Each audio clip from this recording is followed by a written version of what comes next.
What's up, Olympia? Today we're talking about the July 15th, 2025 Olympia City Council meeting. It was one where art and legislative matters met with a little wastewater thrown in or out for good measure. This is Council in 10.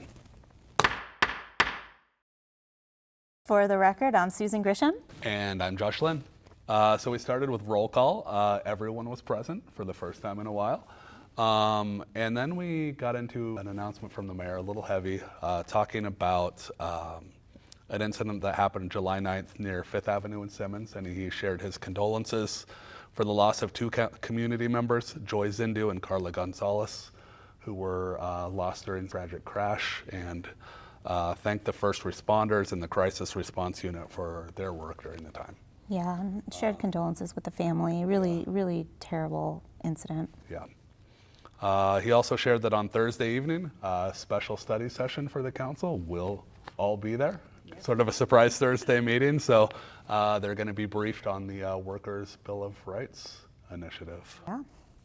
And then we moved on to special recognition, which was honoring the outgoing and incoming poet laureates. So Arts Program Manager Stephanie Johnson shared recognition for Poet Laureate Kathleen Bird, who served as our laureate from 2023 to 2025, and her focus during their tenure was climate. They also welcomed the incoming Poet Laureate Ocean, who'll serve from 2025 through 2027, and their focus is going to be resilience. So each poet read a poem, and council members shared their thanks for the service of Kathleen and welcomed Ocean into their new role. Yeah, it was pretty cool. We talked last week about sort of the diversity of all of the poet laureates, and it was really cool having Ocean in. Very real, very raw. I think he said thank you for this honor and this burden, which was hilarious. So I love when something so non-governmenty enters the room. Yes. It's really cool, and it's also cool how much the city embraces that. So absolutely. Really cool. Where art and government meet. Absolutely. So we moved on to public comment. Yeah, public comment was short. Just a couple people talking about their concerns.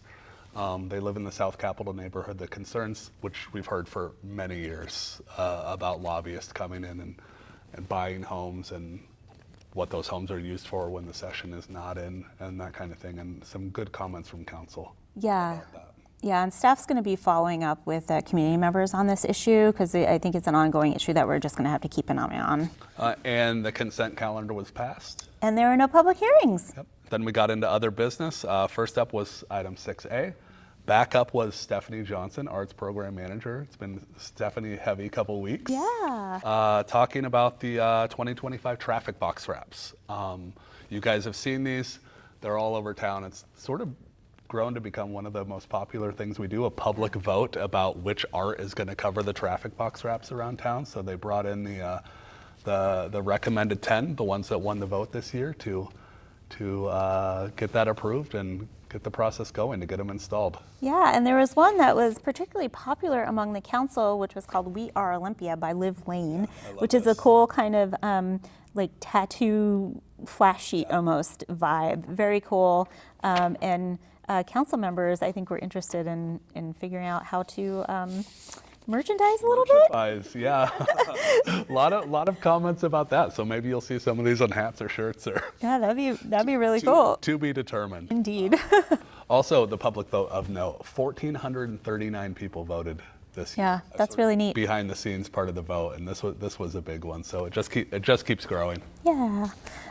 So then we moved on kind of to the drier part of our agenda, the state legislative update. So we received an update on the outcomes of this past legislative session from our lobbyist, Nick Federici. Some of the highlights include legislation that passed that supports tenant protections, which is pretty cool because we've had that on our city legislative agenda for years. And we've really been at the forefront of tenant protections. So to see that codified in state law is pretty awesome. And then The study of reparations at the state level was approved during session with a budget proviso. And then also there was some funding put forward for Joint Animal Services, who we know need to replace their facility. So some really good stuff out of this past legislative session. To see all the rundown, you'll have to watch the whole meeting, but those were some highlights there. Also on that, Susan, just you mentioned reparations, and something we should mention. The mayor it's not out yet, it'll be out within the next couple days, an entire podcast talking about that subject. So if that tickled your ear when you heard that, a lot more information coming in. And I think there's a blog post planned as well. So there'll be a lot more information around what the city is doing on reparations and the work that we'll be doing with the state around that. Yeah. So pretty cool. And then we moved on to our federal legislative update.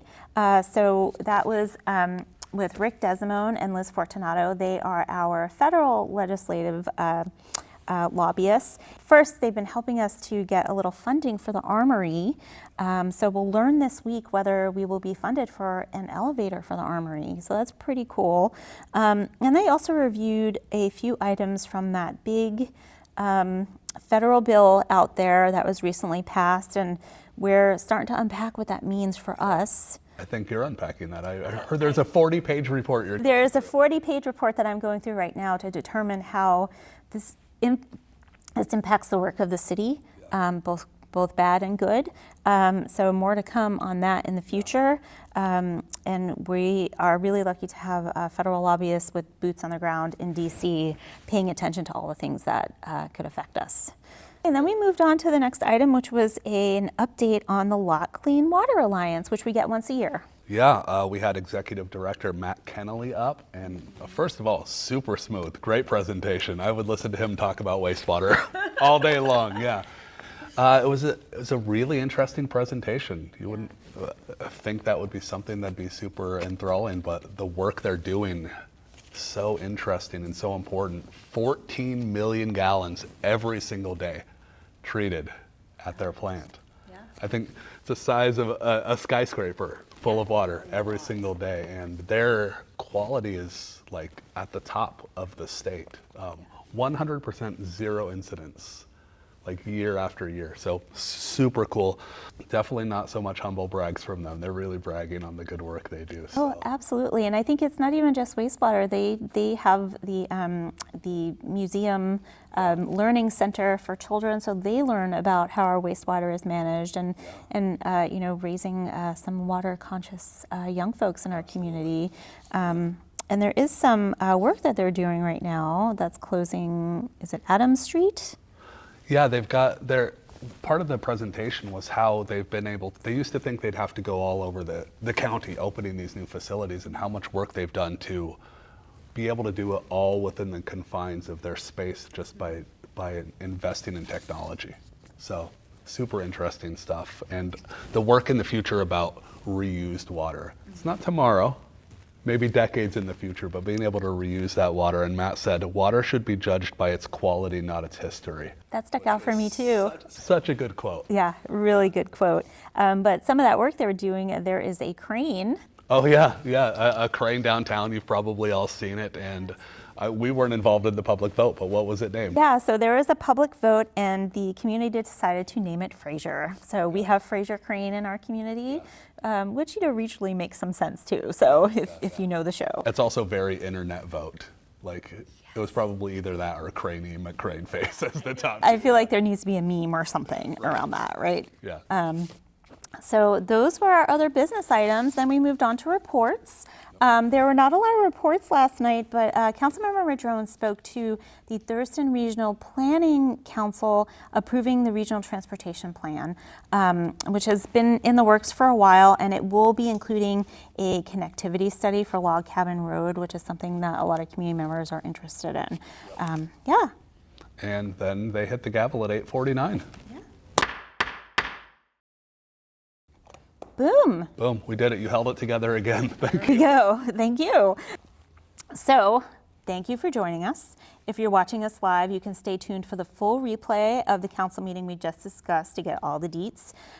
Or you can watch it or any of our other programming on demand anytime at oletv3.com. So I think deets in government programming, that might be the first time. So congratulations, you're going in the history books. download the Only TV app. It's really good. Have us in your pocket. Yeah. And if you want to watch a council meeting live and in person, we're here most Tuesdays at 6 p.m. We'll save a seat for you. And with that, We're adjourned.